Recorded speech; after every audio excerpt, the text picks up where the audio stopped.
திரு TKS. Elangovan, திமுகவின் நாடாளுமன்ற உறுப்பினர் டி.கே.எஸ். இளங்கோவன் நம்முடன் தொலைபேசி இணைப்பில் இருக்கிறார். அவரிடம் பேசலாம். திரு டி.கே.எஸ். இளங்கோவன், மீரா குமார் அவர்கள் குடியரசுத் தலைவர் வேட்பாளராக தற்போது எதிர்க்கட்சிகளால் முன்னிறுத்தப்பட்டிருக்கிறார்.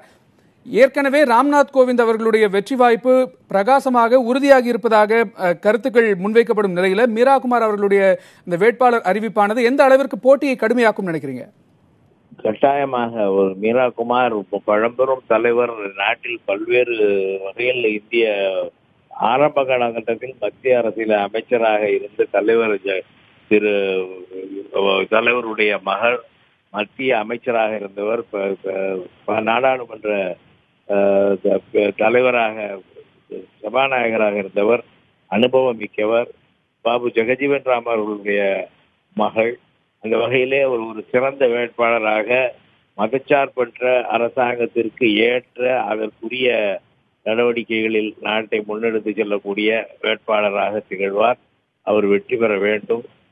அவர் ஒரு தாழ்த்தப்பட்ட வகுப்பை சேர்ந்தவர் என்பதோடு மட்டுமல்லாமல் ஒரு பெண்மணி, ஒரு பெண் குடியரசுத் தலைவராக, அதுவும் தாழ்த்தப்பட்ட இனத்தை சேர்ந்தவர் குடியரசுத் தலைவராக வருவது என்பது இந்திய நாட்டு மக்கள் ஒரு பெருமைக்குரிய ஒன்றுதான். அதுவும் இல்லாமல் மதச்சார்பற்ற அரசாங்கத்திற்கு அரசியல் முழுமையாக அக்கறை கொண்ட அவர் ஒரு நல்ல குடியரசுத் தலைவராக திகழ்வார் என்பதிலே ஐயமில்லை. அவர் வெற்றி பெற வேண்டும். எதிர்கட்சிகள் ஆளுங்கட்சி நினைப்பது போன்ற ஒரு முழுமையான ஆதரவு இருக்கிறதா என்பதை இவருடைய வேட்பாளர் அறிவிப்புக்கு பிறகு பார்க்க வேண்டும்.